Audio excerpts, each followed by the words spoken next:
오늘 우리에게 주시는 하나님 말씀 함께 보겠습니다. 하나님 말씀은 우리 신약성경 367쪽 히브리서 12장 4절에서 13절까지 말씀입니다. 히브리서 12장 4절에서 13절까지 말씀 보겠습니다.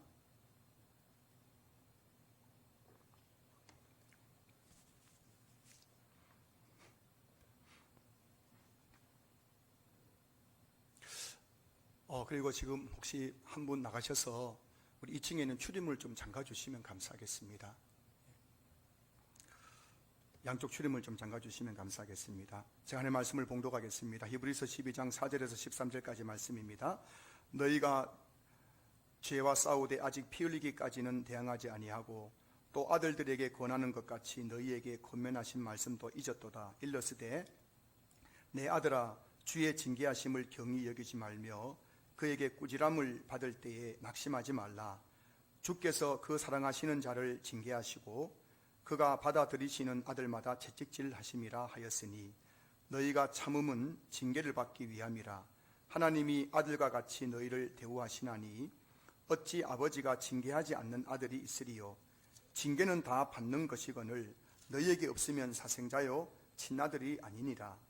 또 우리 육신의 아버지가 우리를 징계하여도 공경하였거든 하물며 모든 영의 아버지께 더욱 복종하며 살려하지 않겠느냐.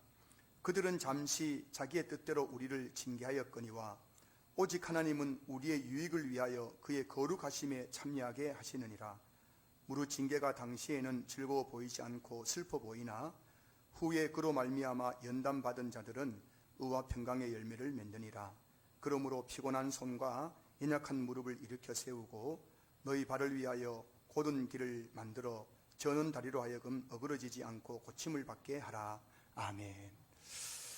오늘 우리 이 시간 예배에는 우리 앞에 우리 김학원 집사님이 앉아 계십니다. 집사님 지금 항암치료 중에 1시간 넘게 또 제가 설교가 좀 보통 한 40에서 45분 정도 굉장히 긴 설교입니다. 그럼에도 불구하고 1시간 예배 드리러 오신 거 굉장히 힘든 시간이에요. 한 시간 앉아있는 게 참 힘든 시간입니다. 그럼에도 오늘 예배에 오셨고요. 지금 우리 4층에는 우리 이의영 성도님 오셔서 지금 예배를 드리고 계십니다. 사실은 병원에서 월요일 퇴원하라고 말씀하셨는데 오늘 주일 예배 오시겠다고 구여이 어제 퇴원하시고 오늘 오셨는데 지금 굉장히 힘든 가운데 계십니다. 두 팔로 무릎을 짚지 않고서는 앉아있기도 힘든 가운데에 지금 예배 참석하셨는데 여러분 오늘 이 예배 끝까지 잘 드릴 수 있도록 감당할 수 있도록 우리 김학원 집사님 이의영 성도님 위해서 여러분들 이 시간 예배 드리시면서 함께 충고해 주시길 부탁드립니다. 오늘 이 예배를 통해 두 분이 살아계신 하나님을 만나고 그 하나님의 그 치료를 정말 체험할 수 있는 시간 되게 해달라고 좀 기대해 주시면 감사하겠습니다. 오늘은 본문 말씀 가지고 하나님의 징계라는 제목으로 함께 말씀을 나누려고 합니다. 저희 큰아들이 초등학교 3학년 때쯤의 일로 기억합니다. 하루는 그 아이가 정말 큰 잘못을 했습니다. 웬만하면 제가 이제 그냥 타일러서 꾸지람을 하고 넘어가려고 했지만 이 일은 도저히 꾸지람을 하고 넘어갈 수 있는 일이 아니었기 때문에 어떻게 할까 생각하다가 아이를 차에 태우고 그 안양에 있는 동안경찰서로 데리고 갔습니다. 경찰서 주차장에 주차를 해놓고 제가 아이에게 말했습니다. 네가 한 짓은 너무 큰 죄이기 때문에 지금 경찰서 가서 한 6개월 동안 감옥에 있다 나와야 된다. 이 감옥에서 한 6개월 동안 살면서 콩만 먹으면서 이 잘못을 잘 반성하고 나오너라 하고 애 손을 잡고 막 경찰서 문을 들으려고 하는데 애가 막 발버둥을 치는 거예요. 그리고 막 울면서 잘못했다고 다시는 안 그러겠다, 한 번만 용서해달라고 막 발버둥을 치길래 제가 정말 다시 안 그럴 거냐, 다시 안 그러겠대요. 그래서 그때부터 이 아이가 이제 그 잘못된 반복적으로 잘못하는 것이 이제 하는 것을 이제 안 하게 된 그런 일들이 있었습니다. 오늘 본문 7절 보시면은 하반절 보시면은 어찌 아버지가 징계하지 않는 아들이 있으리요. 9절 또 우리 육신의 아버지가 우리를 징계하여도 공경하였거든 이란 말씀이 나옵니다. 자녀가 부모의 말을 불순종하고 정말 잘못된 것을 할 때에 아버지가 자녀를 징계하는 것은 인지상정 아니겠습니까? 자녀가 잘못하는데도 불구하고 그것을 그냥 모른 척하거나 뒷짐지고 가만히 있는 그런 부모는 없을 것입니다. 해초리로 종아리를 때리든지 무릎을 꿇고 손을 들게 하든지 몇 끼 밥을 굶기든지 어떻게 해서든지 아이를 잘 이 잘못을 깨닫도록 하고, 저처럼 안 되면 경찰서까지 데리고 가기도 하고, 그렇게 해서라도 아이들의 잘못된 것을 고치려고 하는 것이 바로 그 부모의 마음이지요. 요즘은 인권이라는 이름으로 이제 학교에서도 해초리 못 대고, 부모님도 여러분 해초리 못 대잖아요. 집에서 부모님 해초리 맞고 집에 방에 가서 저 엄마가 때렸는데 빨리 오세요 하면 경찰이 와가지고 경찰서에 연행되어 가지고 이제 막 조서도 꾸미고 해야 됩니다. 그런 시기가 되었어요. 그러나 성경은 우리에게 분명히 말씀하고 있지요. 잠언 13장 24절, 매를 아끼는 자는 자식을 미워함이라 자식을 사랑하는 자는 근실히 징계하느니라. 어린 자녀들은 근실히 징계를 하는 거예요. 매도 되기도 하고 꾸지람도 하기도 하고, 그럼으로써 자식을 바른 길로 이끌어갈 수 있다고 성경이 우리에게 말씀해 주고 있습니다. 그런데 오늘 본문을 보면 육신의 아버지만 아들을 징계하는 것이 아니라 모든 영의 아버지이신 하나님께서도 하나님의 자녀를 징계하신다고 말씀하고 있습니다. 자, 오늘 본문 5절 보세요. 내 아들아, 주의 징계하심을 경히 여기지 말며 그에게 꾸지람을 받을 때에 낙심하지 말라. 6절, 주께서 그 사랑하시는 자를 징계하시고 그가 받아들이시는 아들마다 채찍질 하심이라 하였으니. 오늘 본문에 보면은 5절, 6절, 7절, 8절, 9절, 10절, 11절에 걸쳐서 8번이나 징계라는 단어가 나옵니다. 무슨 말입니까? 오늘 본문의 주제는 바로 징계예요, 징계. 그런데 누구의 징계입니까? 5절 보시면은 주의 징계하심을, 6절 주께서 그 사랑하시는 자를 징계하시고, 오늘 본문은 하나님의 징계에 대해서 말씀하고 있습니다. 그래서 오늘은 하나님의 징계라는 제목으로 정말 지금 이런 우리 그 상황 속에서, 이런 시대적 상황 속에서 하나님의 징계에 대해서 한번 생각해보는 시간을 가지려고 합니다. 첫 번째 생각해 볼 것은 하나님의 징계의 이유입니다. 하나님의 징계의 이유. 왜 하나님께서 하나님의 자녀들을 징계하시느냐. 오늘 보면 4절 보시면은 너희가 죄와 싸우되 아직 피 흘리기까지는 대항하지 아니하고 라고 되어 있어요. 하나님께서 하나님의 자녀를 징계하신 이유는 바로 4절에서 죄 때문이라고 말씀하고 있습니다. 요한복음 1장 12절 말씀 보시면은 영접하는 자 곧 그 이름을 믿는 자들에게는 하나님의 자녀가 되는 권세를 주셨으니 라고 말씀하고 있어요. 저와 여러분들이 예수님을 믿고 하나님의 자녀가 되면은 그때부터 우리는 늘 죄와 싸워야 됩니다. 군인들이 전쟁터에 나가서 적군과 피 흘리기까지 하면서 싸워서 이겨야 되듯이 오늘 저와 여러분들은 하나님의 자녀이기 때문에 영적 전쟁에서 늘 죄와 싸워서 이겨야 됩니다. 그런데 오늘 본문에 말씀하고 있는 게 뭐냐면 하나님의 자녀가 되었음에도 불구하고 죄와 싸워서 이기려고 하지 않고 적당하게 죄와 타협하며 살아가는 사람들이 있다는 것입니다. 오늘 히브리서 이 본문 당시에도 있었고 오늘날에도 그런 사람들이 있다는 것입니다. 많은 성도들이 이만하면 됐지라고 생각합니다. 내가 이만하면 됐지. 그래도 이만하면 신앙생활 잘하는 것이지. 주일 예배 나오고 새벽기도 나오고 교회 봉사하고 이만하면 됐지, 뭐 이만하면 됐지. 그러면서 여전히 많은 성도님들이 죄와 타협하며 살아가고 있는 거예요. 죄를 너무나 쉽게 생각합니다. 죄 짓기를 밥 먹듯이 합니다. 성경은 우리에게 마음에 음욕을 품는 것도 간음이라 했고 마음에 누구를 미워하는 것도 살인이라고 말씀했습니다. 거짓말하는 것은 요한계시록에 보면은 우상 숭배와 같은 동급의 죄로서 지옥에 떨어지는 죄라고 말씀하고 있어요. 그런데도 불구하고 우리는 너무나 죄를 쉽게 생각하고 죄와 타협하며 살아가는 거예요. 내가 이만하면 됐지. 내가 그래도 이만하면 됐지. 적은 누룩이 온덩이에 퍼지듯이 우리 안에 작은 죄가 들어오면 결국 그 작은 죄가 우리를 죄로 타락시키게 되어 있습니다. 출애굽한 이스라엘 백성들에게 하나님은 가나안 땅을 정복할 때 그 땅을 진멸하라고 말씀하셨습니다. 여기서 진멸이란 가나안 땅에 있는 남녀노소 불문하고 다 죽이라는 것입니다. 가나안 땅에 있는 그 젖먹이 어린아이도 죽이고 임산부도 죽이고 다 죽이라는 겁니다. 너무 끔찍해 보입니다. 그런데 왜 하나님께서 가나안 땅을 진멸하라고 했느냐? 그 이유는 만약 이스라엘 백성들이 가나안 땅을 정복할 때 거기서 가난한 사람 중에서 몇몇 사람을 살려두면은 나중에는 그 사람들이 결국 가난한 우상을 섬기게 될 것이고, 그 영향을 받아가지고 이스라엘 백성들이 가난의 우상을 섬기게 될 것이기 때문이었습니다. 그런데 이스라엘 백성들은 가나안 땅을 정복하면서 그들을 진멸하지 않았습니다. 그들과 싸우다가 이만하면 됐지 하면서 그들과 적당하게 타협하면서 그 가나안 땅에서 살았습니다. 처음에는 별 문제가 없는 것처럼 보였습니다. 그런데 시간이 가면서 그 가나안 사람들이 우상을 숭배합니다.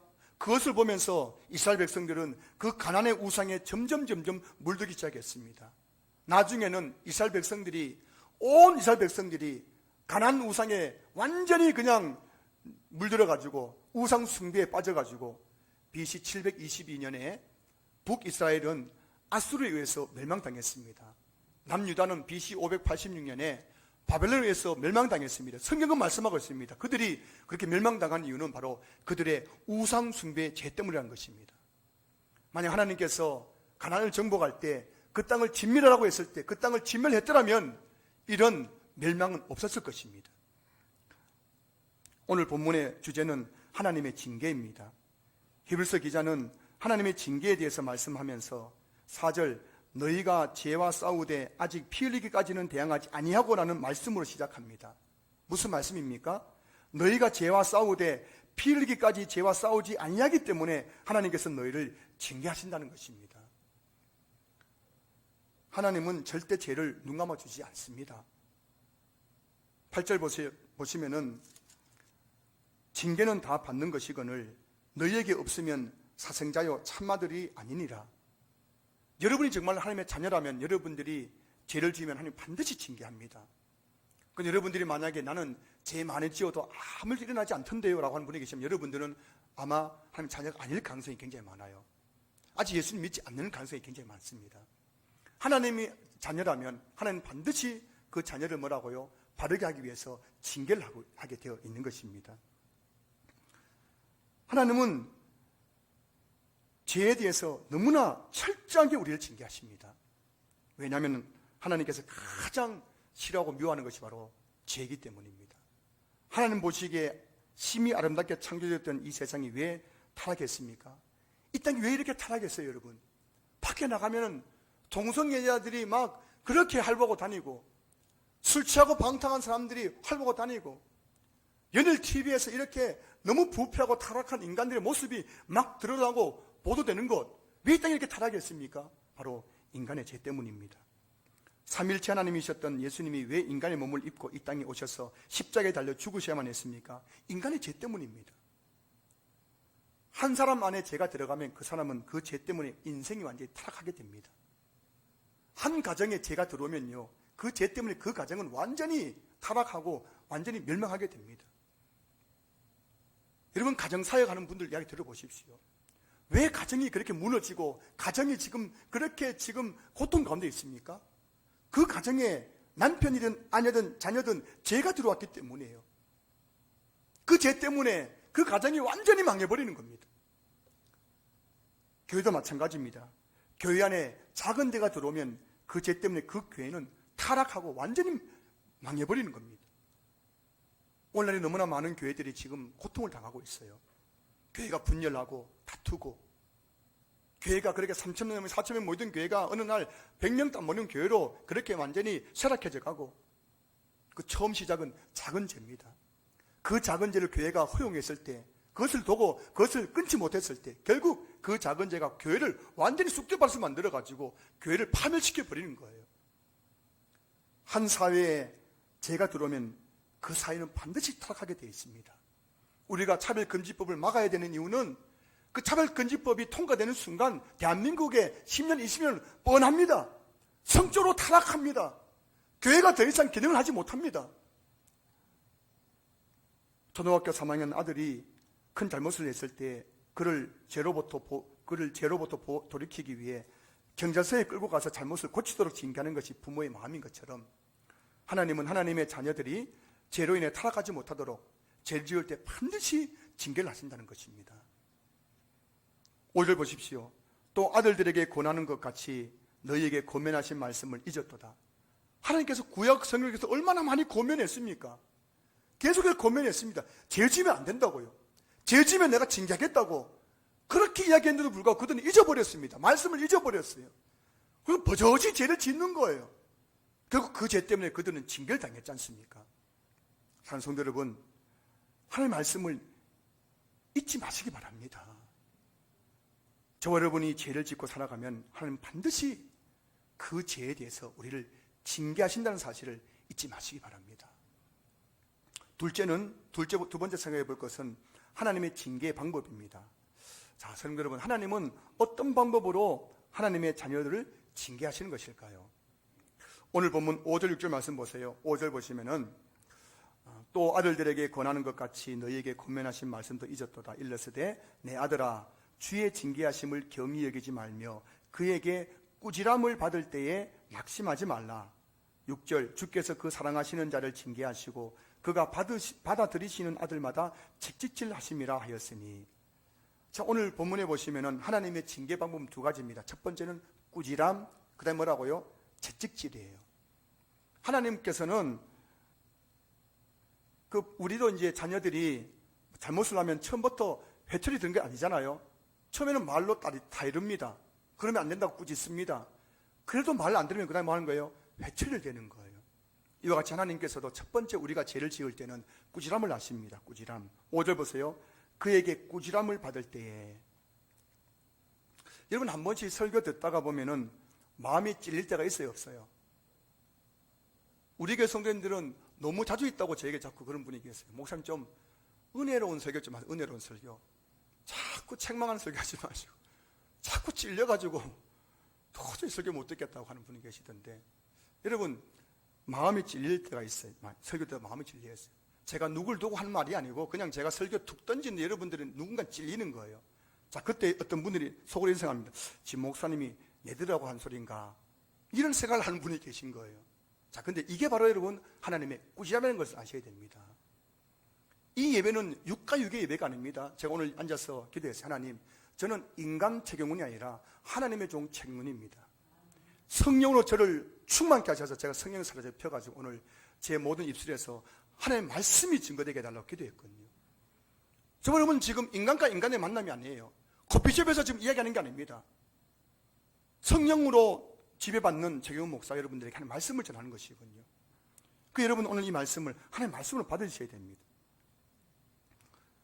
그 여러분 디모데후서 3장 16절 말씀을 보면은 성경에는 4가지 기능이 있습니다. 교훈, 책망, 바르게 함, 의로 교육함, 이 4가지가 있어요. 때로는 설교 듣다 보면 교훈, 마음에 감동이 될 때도 있습니다. 때로는 막 나를 책망하는 것 같고 내 마음이 찔릴 때가 있어요. 때로는 내가 이렇게 살아야 되겠구나. 또 의로 교육함, 이런 내용도 있는 겁니다. 그래서 여러분 이 성경에는 뭐라고요? 하나님 성경에는 우리의 죄에 대해서 책망하는 기능이 있어요. 그래서 하나님의 말씀을 듣다 보면 어느새 부모에게 꾸지람 듣는 것 같은 그런 느낌이 받을 때가 있는 겁니다. 이게 바로 하나님의 꾸지람입니다. 하나님께서 이렇게 말씀을 통해서 꾸지람을 하실 때, 그 마음이 찔릴 때 그 죄로부터 돌이켜야 됩니다. 이게 내보가는 소리구나. 다시 뭔가 모르게 마음이 찔려요. 내가 어떻게 알지 목사님이 내 그렇게 지난주에 나쁘진 않고 어떻게 알았지? 이런 마음이 들 때에 그 죄로부터 돌이켜야 됩니다. 하나님께서 말씀으로 꾸지람을 하시는데도 불구하고 계속 죄를 지면 그 다음 단계는 뭐라고요? 채찍질이에요. 채찍질. 6절 보세요. 그가 받아들이시는 아들마다 채찍질 하심이라. 하나님께서 우리를 채찍질하는 방법은 여러 가지가 있습니다. 근데 사무엘하 7장 14절 보시면은 나는 그에게 아버지가 되고 그는 내게 아들이 되리니 그가 만일 죄를 범하면 내가 사람의 매와 인생의 채찍으로 징계하려니와. 하나님께서 우리를 징계하는 그런 이 방법 중에 채찍질 중에서 뭐가 있냐면은 사람의 매와 인생의 채찍이 있다는 거예요. 크게 2가지입니다. 여러분 살다 보면은 한 번씩 사람 때문에 힘들 때가 있어요, 없어요? 있습니다. 갑자기 저 사람이 내인데 왜 저러지 싶을 때가 있어요. 가정에서도 한 번씩 남편이 막 마귀짓을 하고 아내가 마귀짓을 하고 자식이 마귀짓을 하는 경우가 있어요. 교회에서도 보면은 오늘 갑자기 어떤 사람이 내게 너무 힘들게 하는 경우가 있습니다. 직장에서도 직장 동료 때문에 힘들 때도 있는 거예요. 그때 우리는 저 사람 때문에 못 살겠다, 저 인간만 사라졌으면 좋겠다, 막 이런 생각을 합니다. 그런데요, 많은 경우에 이 관계, 사람과의 관계 속에서 오는 이 어려움들, 관계 오는 이 고통들은 사람의 매, 하나님의 징계일 가능성이 많다는 걸 여러분 아셔야 됩니다. 그래서 사람과의 관계에서 어려움이 찾아올 때 우리는 그 사람을 상대하면 안 돼요. 여러분, 한 번씩 누군가가 여러분에게 상처 주고 막 힘들게 하면 어떻게 합니까? 전화해 가서 나와! 한판 붙자! 해가지고 막 나와가지고 막 한판 붙습니다. 어디로 나와! 와가지고 막 커피 마시면서 밤새도록 이야기하는 거예요. 여러분, 사람과 사람 때문에 뭔가 문제 생겼을 때 밤새도록 이야기해 보세요. 답이 안 나옵니다. 부부간에 그런 적 많죠? 가정에 문제를 넣고 부부간에 막 밤새도록 막 싸워도 답이 나와요, 안 나와요? 속만 터져요. 사람과의 관계 문제 생길 때 뭐냐면 가장 먼저는 하나님과 관계를 돌아봐야 되는 거예요. 믿을 수 있기를 주님 축복합니다. 어떤 누구 관계든지 여러분, 사람과 관계가 문제가 생길 때 가장 먼저 그 사람을 상대하는 게 아니라 내가 지금 하나님과 바른 관계에 있는가, 내가 지금 하나님 앞에서 잘못된 것은 없는가, 그렇게 하나님과 관계를 살펴봐야 되는 겁니다.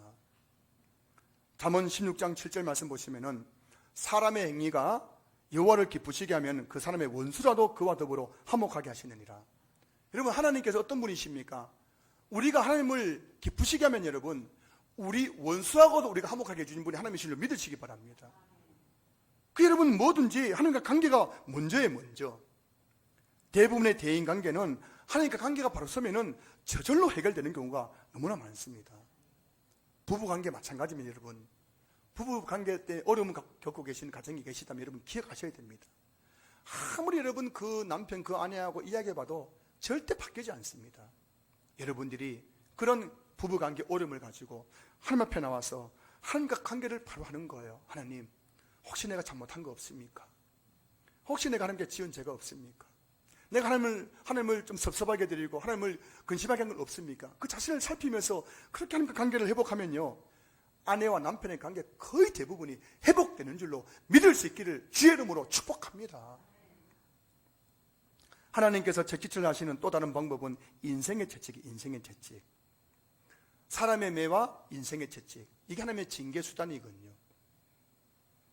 인생의 채찍은 여러 가지가 있을 수 있습니다. 건강에 문제가 생길 때가 있고요, 또 경제적인 갑작스러운 어려움을 만날 때가 있고요, 직장과 사업장에 어려움이 찾아오기도 하고, 자녀들에게 갑자기 문제가 생기기도 하고, 가정에 또 예기치 못했던 문제가 생기기도 하고, 우리 주변에 정말 이런 여러 가지 많은 문제가 생길 수 있습니다.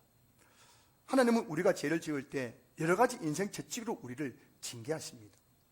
우리는 이런 인생의 문제를 만났을 때 내가 그냥 고난당한다고 생각해요. 고난당한다. 내가 그냥 애매하게 고난당한다고 생각합니다. 그런데 여러분, 이유 없는 고난이 없어요. 고난에는 반드시 하나님의 뜻이 있습니다. 그러므로 고난을 만났을 때 우리는 잠잠히 자기 자신을 돌아봐야 됩니다. 여러분이 힘들게 한 일들이 갑자기 여러분 가정에 어떤 일이 생겼다면은 내가 재수 없어가지고 남편 때문에, 아내 때문에, 누구 때문에 하지 마시고, 혹시 이 고난이 하나님의 징계는 아닌가 하면서 자기 자신을 잘 살펴야 됩니다. 여러분 중에 지금 인생의 문제를 만난 분이 계십니까? 왜 나만 겪는 고난이냐고 여러분 불평하지 마세요. 왜 이런 슬픔 찾아왔느냐고 원망하지 마십시오. 그 인생의 문제 앞에서 여러분 자신을 잘 살피시기 바랍니다. 여러분이 하나님, 무엇이 문제입니까? 내가 무엇이 잘못된 것입니까? 여러분이 그렇게 하나님 앞에 정말 잠잠하게 그 문제를 가지고 나가면 하나님께서 여러분들에게 반드시 깨닫게 해주실 것입니다. 세 번째 생각할 것은 하나님의 징계의 목적입니다. 자, 성도 여러분, 하나님의 징계의 목적은 무엇일까요? 왜 하나님께서 하나님의 자녀를 징계하는 것일까요? 자, 10절 말씀 보시면은 그들은 잠시 자기의 뜻대로 우리를 징계하였거니와 오직 하나님은 우리의 유익을 위하여 그의 거룩하심에 참여하게 하시느니라. 육신의 아버지도 자식이 잘되게 하기 위해서 어떻게 합니까? 자기의 뜻대로 징계를 할 때가 있잖아요. 저 같은 아버지는 어떻게 합니까? 아이 버릇 고친다고 어디로 데려가요? 어디로 데려갔습니까? 어디 데려갔다고요? 벌써 잊어버렸어요? 경찰서에 데려가고, 그 부모님들은 다 자기 뜻대로 이렇게 하면 이놈이 이거 버릇 고치겠다 싶은 자기 뜻대로 애들을 징계하는 겁니다. 종아리를 때리기도 하고 손들어 있으라 하기도 하고 밥을 며칠 굶기기도 하고. 그래서 어머니들이 뭐라고 합니까? 애 때리면서 뭐라 해요? 이게 다 네 잘되라고 하는 거야. 그렇게 말하잖아요. 맞는 아이는 아파야 안 아파요? 아파 죽겠지만 어머니 마음 뭐라고요? 그렇게 때려서라도 애가 잘되게 하는 거 부모 마음이잖아요. 그 하나님도 마찬가지라는 겁니다. 하나님께서 하나님의 징계를 받을 때 우리는 고통스러워요. 하나님 우리를 징계할 때 너무 고통스럽습니다. 왜 내가 이런 고통당하느냐 고난당하냐고 막 그렇게 힘들어요. 하지만 하나님께서 우리를 징계하는 목적은 우리 다 잘되라고 우리의 유익을 위해서 그렇게 하시는 거라는 것입니다. 어떤 유익입니까? 10절 보세요. 그의 거룩하심에 참여하게 하시느니라. 하나님의 징계의 궁극적인 목적은 우리를 거룩하게 하기 위해서입니다. 10절 말씀을 쉬운 성경에서는 이렇게 번역하고 있습니다. 10절 말씀을 다시 제가 쉬운 성경으로 번역된 거 한번 화면 보여주시겠습니까? 이 땅에서의 아버지는 그들이 가장 좋다고 생각하는 대로 우리를 벌합니다. 그러나 하나님께서는 우리가 그분의 거룩하심을 닮게 하기 위해 벌하십니다. 하나님께 우리를 벌하는 목적은 뭐라고요? 우리가 그분의 거룩하심을 닮게 하기 위해서라는 것입니다. 그래서 우리가 죄를 지을 때 어떻게 한다고? 우리를 징계하시는 거예요. 벌을 주시는 거예요. 저는 이 설교를 준비하면서 제가 2000년대에 처음 신학교 들어가서부터 지금까지 한 22년 동안의 그 사역들을 되돌아봤어요. 돌이켜보니까 저도 참 사람의 매와 인생의 채찍을 참 많이 맞았더라고요. 사람 때문에 힘들 때가 정말 많았어요. 그리고 인생의 여러 가지 어려움을 겪을 때도 참 많았습니다. 그때는 제가 이렇게 했어요. 하나님 앞에 Why me? 왜 접니까 하나님? 왜 저에게 이런 고난 주십니까? 라고 하나님께 막 기도하며 따졌어요. 근데 여러분 세월이 흘러가면서 제가 좀 믿음의 철이 들고 성경을 깨닫고 나니까요, 그게 그냥 이유 없는 고난이 아니라 하나님의 징계였음을 깨닫게 되었어요. 아이가 어릴 때는 웬만한 잘못을 해도 그냥 넘어갑니다. 아직 어려서 그렇지, 아직 몰라서 그렇지, 웬만한 잘못해도 그냥 넘어갑니다. 그런데 여러분, 아이가 철이 들고 사리를 분별할 나이가 되었는데도 불구하고 계속해서 잘못을 하면 어떻게 합니까? 그때는 회초리로 징계를 하는 거예요. 하나님도 마찬가지입니다. 여러분이 교회에 처음 나왔을 때는 여러분들이 막 술을 마시고 담배를 피우고 나쁜 짓 해도 하나님께서 아직은 용서해 주는 거지만, 여러분이 장성해가지고 이제 집사가 되고 직분자가 되고 중지자가 되었는데도 불구하고 여전히 나쁜 짓 하고 잘못하면은 하나님께서 뭐 한다고요? 징계하고 회초리를 드는 거예요. 저도 가만 보니까요, 제가 처음 신학교 갔을 때 아직 미숙하기 때문에 찬송가도 제대로 모르고 신학교 가는 저를 보면 하나님께서 얼마나 가볍게 여겨주시는지, 제가 웬만한 잘못해도 하나님께서 그냥 넘어가시더라고요. 근데 어느 순간 되니까요, 하나님께서 정확하게 저의 죄에 대해서 징계를 하시는 거예요. 제 가족의 건강을 통해서, 제 사역의 그 사람과의 관계 어려움을 통해서, 또 여러 가지 가정적인 문제를 통해서. 그때는 내가 왜 이런 일을 당했냐고 했지만 도무지 그것은 하나님의 징계였습니다. 요즘은 여러분, 저의 작은 잘못에도 하나님께서 그냥 넘어가는 법이 없어요. 제 말 한마디 잘못하다가도, 제가 나쁜 생각하고 가진 거 하더라도 하나님께서 곧바로 그냥 그 징계 해초리를 휘둘러가지고, 요즘은 여러분, 제가 진짜 말하라도 말을 잘 못할 겁니다. 나쁜 생각하다가도 그냥 생각이 쏙 들어가버려요.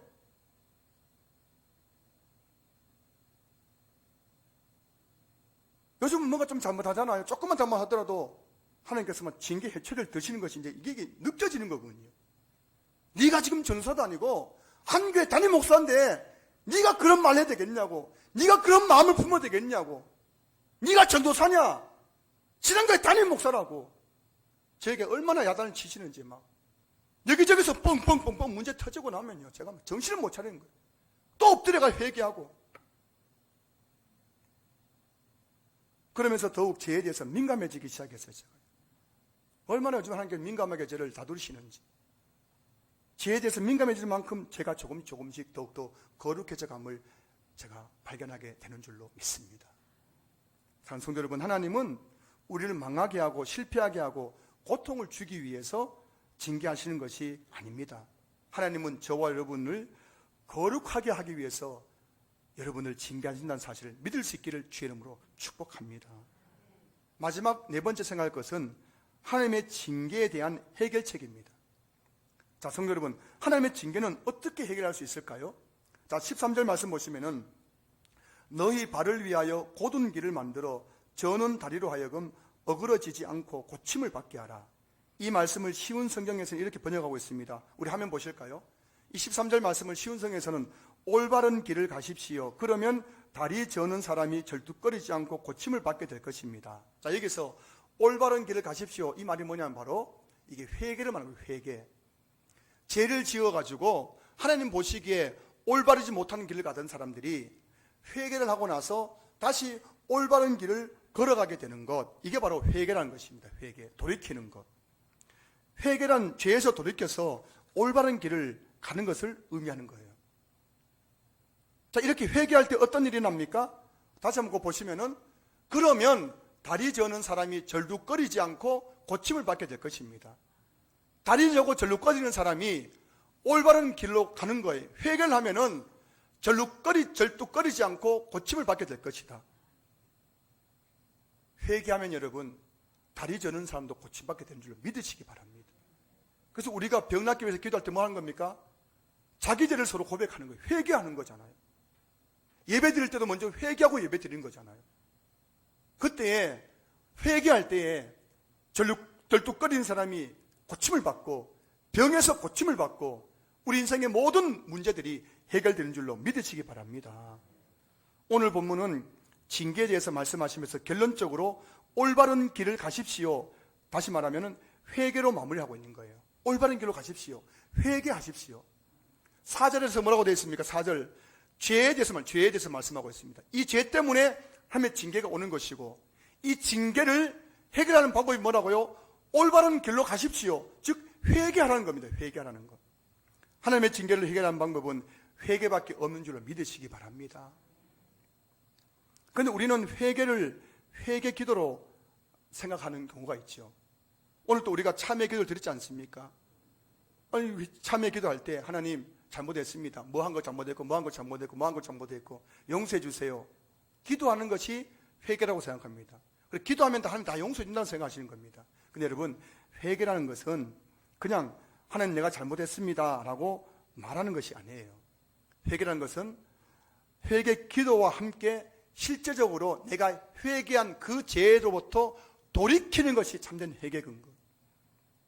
여러분들이 그냥 하나님이 잘못했습니다 오늘 기도했다고 하나님께서 징계를 멈추는 것이 아니에요. 여러분이 그 잘못했습니다 그 죄로부터 돌이키는 참된 회개가 있을 때 하나님께서는 여러분에게 있는 그 징계를 멈추어 주시는 거예요.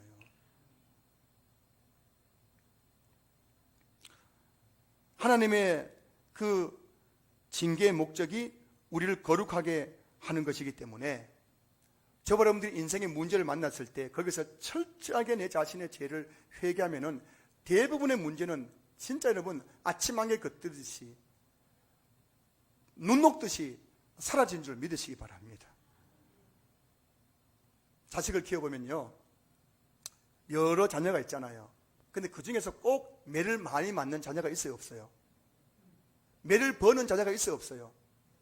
고집불통해가지고 부모 말에 불순종하고 때려도 말하고 잘못했다고 해 싫어 자꾸 맞는 거예요. 근데 그 옆에 있는 애가 보면서 눈치가 있어요 없어요? 아 저러면 맞는 거구나 저렇게 맞는 걸 싶어가지고 눈치가 있어가지고 엄마가 조금만 뭐 하면은 엄마 하고 그 자식을 키워보면요 매를 버는 자식이 있고 매를 안 맞는 자식이 있어요. 이게 눈치가 눈치. 부모님이 뭘 원하는지 뭐가 잘못된 건지 아는 거 이게 눈치인데 신앙생활에도 좀 눈치가 있어야 돼. 눈치가 있어야 돼. 오늘 집사님 기도하신 것처럼 자꾸 그냥 불순종하는 거예요. 불순종이 죄 아닙니까? 그렇게 꾸짖는 거예요. 말씀을 통해서도 마음에 찔리면서도 계속해서 막 그냥 불순종하고 또 죄를 짓고 또 죄를 짓고 입으로 죄를 짓고 막 몸으로 죄를 짓고 그게 자꾸 매를 버는 거예요. 매를 버는 거예요. 그러니까 가만히 보면 성도들 중에도 보면요 매를 버는 성도가 있고 하나님의 칭찬받는 성도가 있더라고요. 차이는 많이 나지 않습니다. 제가 보기엔 차이가 많은 게 아니에요. 똑같이 예배드리고 똑같이 기도해도 똑같이 봉사해도 누구는 매를 버는 거예요. 매를 버는 거예요. 어떤 사람은 그냥 막 하는 일마다 형통해지는 거예요. 차이점이 뭔지 아십니까? 하나님 눈치를 알아야 돼요. 눈치를 봐야 돼요. 따라하세요. 하나님 눈치 잘 보면서 신앙생활을 하겠습니다. 자, 옆에 계신 분에게 멀지만 한번 이렇게 하세요. 하나님 눈치 보면서 하세요. 하나님 눈치 봐가면서 신앙생활 하십시오. 여러분 삶에 어떤 문제를 만나셨습니까? 그렇다면 여러분 그 문제가 애매한 고난일 가능성도 있습니다. 그러나 대부분의 경우는 하나님의 징계의 가능성이 많아요. 제 말씀을 여러분 잘 들어주셨으면 좋겠어요. 하나님은 철저하십니다. 그 여러분 가정에 어떤 문제를 만났을 때 여러분 자신을 돌아보면서 작은 것이라도 하나님 깨닫게 해준 죄가 있다면 여러분 그 회개하셔야 됩니다. 그 죄로부터 돌이키셔야 돼요. 안 돌이키면 더 큰 매 맞습니다. 말로만 회개하는 것이 아니라 죄로부터 돌이켜야 돼요. 그럼 여러분을 힘들게 하는 그 문제는 반드시 해결될 줄로 믿습니다. 믿으시면 아멘. 여러분 이 말씀을 여러분 정말 귀담아 들으십시오. 한평생 교회 다니면서도 매 맞고 교회 다니는 사람이 있고요. 한평생 교회 다니면서 은혜 받고 복 받으며 교회 다니는 사람이 있더라는 거예요. 구약 성경을 보면 이스라엘 백성들이 죄를 지을 때 하나님께서 사용하신 징계의 방법은 이방인의 침략, 가뭄, 그리고 전염병입니다. 이제 설교 다 끝나갑니다. 조금만 인내하십시오. 다 끝났습니다. 이스라엘 백성들은 이방인의 침략을 다 많이 받았어요. 애굽, 아수르, 바벨론, 또 여러 가지 모압, 암몬 이런 침략을 굉장히 많이 받았잖아요. 근데 그렇게 이방인을 침략할 때마다 꼭 나오는 게 뭔지 아십니까? 너희들의 죄 때문에 내가 저 이방인들 들어서 너희들 징계한다고 말씀하고 있는 거예요.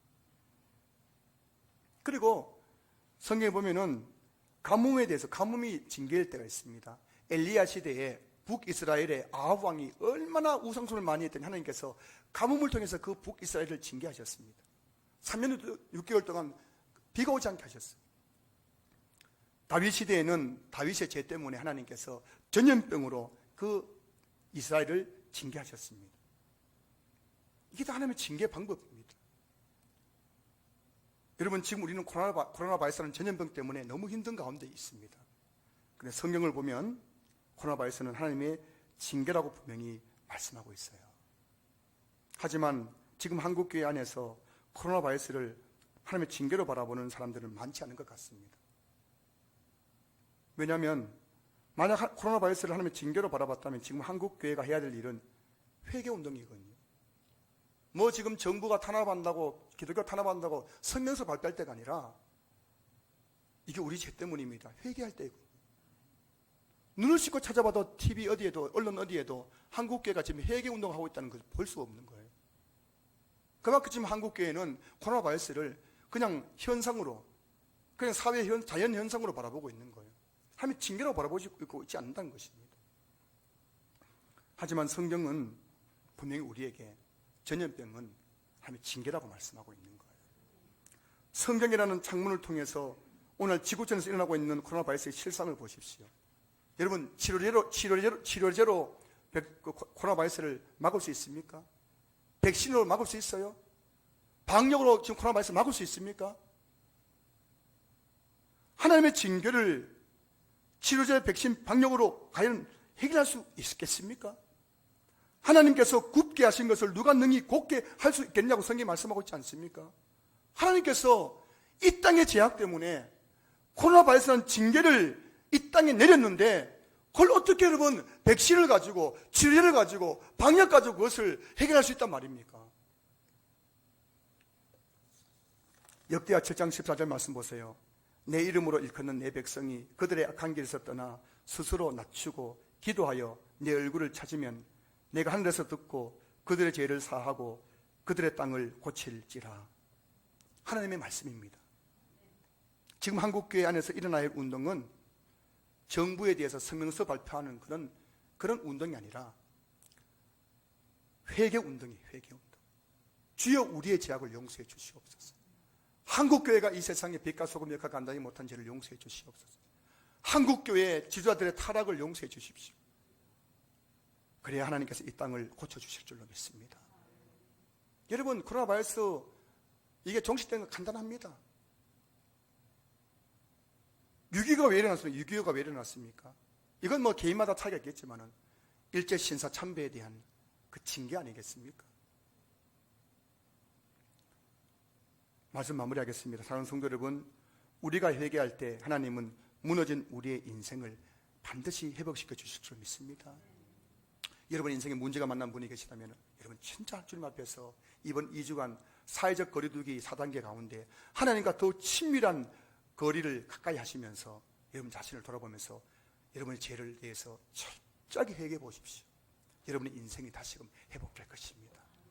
여러분 가운데 가정에 어려움을 겪고 계신 분 가정 계시다면 여러분 아무리 부부가 맨날 며칠 싸우고 찢고 뽑고도 해결되지 않습니다. 그러나 여러분이 그 가정의 문제를 나의 죄라고 여기면서 주님 앞에 엎드려 회개할 때 하나님은 여러분의 가정을 회복시켜 주실 것입니다.